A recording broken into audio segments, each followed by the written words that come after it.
जब डाकू हमें लूटने आए।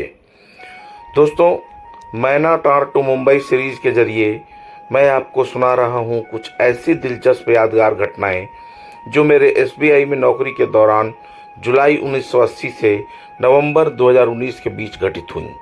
मेरी पहली पोस्टिंग मैना टाड़ बेतिया में हुई। फिर ट्रांसफ़र होकर छपरा, पटना, भागलपुर एवं पूर्णिया होते हुए कॉरपोरेट सेंटर मुंबई से मेरा रिटायरमेंट हुआ। एक घटना मुझे याद आ रही है। जब मेरी पोस्टिंग मैनाटाड़ में थी, उसी गांव में एक लड़के से मेरी दोस्ती हो गई थी। वो लड़का पटना में पढ़ता था, लेकिन छुट्टियों में अपने गांव आ जाया करता था। चूँकि मैं भी पटना के ही था, तो हम दोनों लगभग हम उम्र ही थे, तो दोस्ती हो गई थी। शाम में ज़्यादातर हम लोग साथ ही गपशप किया करते थे। एक उस शाम भी हम दोनों एक दुकान पर बैठे चाय पी रहे थे कि सामने से ग्रामीण बैंक के कैशियर बाबू भी साथ में चाय पीने आ गए। वे बहुत ही मिलनसार टाइप के व्यक्ति थे, हंसमुख भी थे। उनसे भी हम लोगों की अच्छी दोस्ती थी।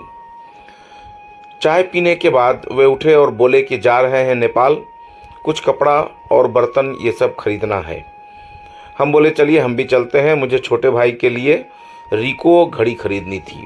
1980 में जापान की रिको घड़ी बहुत पॉपुलर थी, जो नेपाल में सस्ते में मिल जाती थी। तो मेरा दोस्त भी तैयार हो गया, बोला 2-3 कैसेट खरीदना है। कैसेट भी नेपाल में 10-10 रुपये में मिल जाता था, जो उस समय इंडिया में 30 से 45 रुपये में आता था। तो हम तीनों लोग मोटरसाइकिल पर बैठ गए। तभी उसका 2 साल का बेटा घर से निकल कर आया और ज़ोर ज़ोर से रोने लगा बाइक पर बैठने के लिए। तो उसको भी बिठा लिया गया। अब 3.5 आदमी हम लोग चले। ज़्यादा दूर नहीं था, 6-7 किलोमीटर ही था। वहाँ जाकर बाज़ार में हम लोगों ने ख़रीदारी की। ज़रूरत से कुछ ज़्यादा ही खरीद लिए और इस कारण लौटते लौटते रात हो गई। तो हम लोगों ने नहर के किनारे वाला शॉर्टकट लिया। चांदनी रात थी, ठंडी ठंडी हवा के झोंके मस्त लग रहे थे। नहर के किनारे वाली सड़क एकदम खाली थी, तो मोटरसाइकिल भी फुल स्पीड में दौड़ रही थी।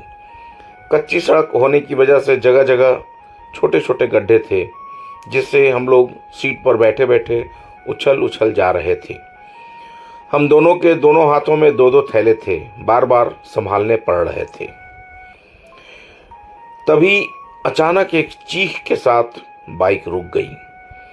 जो बाइक चला रहा था वो एकदम से अगला पिछला दोनों ब्रेक पूरी ताकत से दबाकर रुक गया था। सामने से सड़क गायब थी, नहर कटी हुई थी। बाइक का अगला चक्का आधा से ज़्यादा आगे झुका हुआ था, जिसके नीचे से मिट्टी भुरभुरा कर गिर रही थी। नीचे 25-30 फीट गड्ढा था। वो चिल्लाने लगा, मेरा बेटा, मेरा बेटा। उसका बेटा एकदम आगे को लटक गया था। मैं दोनों थैला नीचे फेंक कर पीछे से उतरा और जल्दी से उसके बेटे को उठाकर पीछे सड़क पर बिठाया। अब जैसे तैसे करके हम लोग उतर कर बाइक को पीछे घसीटे और वहीं पर पटक कर बैठ गए। जान बच गई थी। एकदम साक्षात मौत के मुंह से बचे थे। सांसें अभी भी धौंकनी की तरह चल रही थी। कैशियर बाबू अपने बेटे को चिपका कर बार बार चूमे जा रहे थे और रोए भी जा रहे थे। क्या हो जाता अभी, भगवान की कृपा ही थी कि हम लोग बच गए। लेकिन शायद एक और संकट हम लोगों का इंतज़ार कर रहा था। हम लोग वहीं पर बैठे हुए थे, तभी 15-20 आदमी नीचे खेतों की तरफ से हमारी ओर आते हुए दिखे। कैशियर बाबू ने तुरंत कहा, ये लोग डाकू लोग हैं, रोज़ रात में नेपाल जाकर गांव से कुछ लूट के ले आते हैं। आज तो बाइक ले ही लेंगे और घड़ी, अंगूठी, चैन, मतलब जो भी सामान होगा हम लोगों के पास सब ले लेंगे।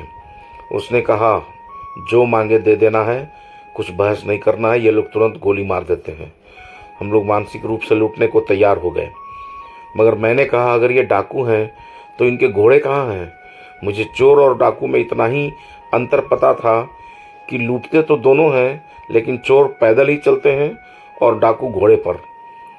मैंने तो डाकू सिर्फ फिल्मों में ही देखा था, वे घोड़ों पर आते थे। मेरे मित्र को उस परिस्थिति में भी मेरी मूर्खता पर हंसी आ गई और बोले, ये फिल्मी डाकू नहीं हैं, ये टुटपुंजिया डाकू हैं। नेपाल में डाका डालकर इंडिया भाग आते हैं। नेपाल की पुलिस कुछ नहीं कर पाती है। नहर के उस पार नेपाल था और इस पार इंडिया। मुझे बहुत डर लग रहा था, मगर भागने की ताकत भी नहीं थी। अभी तक तो सांस भी सामान्य नहीं हुई थी। जान बच गई थी, बस इसी बात से संतोष था। वे सभी लोग लाठी या बंदूक लिए हुए थे। पास आने पर एक डाकू ने कहा, अरे कैशियर बाबू, आप कहाँ से आ रहे हैं इतनी रात को? कैशियर बाबू अपने अच्छे व्यवहार से बहुत पॉपुलर थे। एक डाकू ने मुझे देखकर कहा, मैनेजरो साहब बड़न, स्टेट बैंक वाला। मुझे ही मैनेजर बोल रहा था। गांव में हवलदार को इंस्पेक्टर कहने का चलन है, ये मैं जान चुका था। मैंने उसे पहचाना तो नहीं, लेकिन थोड़ा डर कम जरूर हुआ। मैंने कहा, सिकटा बाजार गए थे? उसने आगे कहा, देखते नहीं हैं नहर में पानी नहीं है, मतलब सड़क कटी हुई है। उसी दिन मैंने जाना कि अगर नहर में पानी नहीं है तो इसका मतलब है कि नहर कट चुकी है। डाकू ने आगे कहा, आप लोग को इस रास्ते से नहीं आना चाहिए था। चलिए चलिए चलिए, आप लोग नीचे से उतरकर उस तरफ ऊपर चलिए। हम लोग सब मिलकर बाइक उठाकर उस तरफ लाते हैं। दोस्तों, क्या बताऊं, मैं तो डर रहा था कि सब कुछ लूट लिया जाएगा, मगर उन लोगों ने तो इतनी बड़ी मदद कर दी थी कि हम लोगों से हो ही नहीं सकता था। उतना भारी बाइक को ढलान पर उतारना, फिर उस तरफ ले जाकर ऊपर चढ़ाना। वे डाकू लोग हम लोगों के लिए बहुत बड़े मददगार बनकर आए थे। भगवान ने ही उन्हें भेज दिया था। उस तरफ बाइक ऊपर आ गया तो मैंने पूछा, आगे रास्ता ठीक है ना?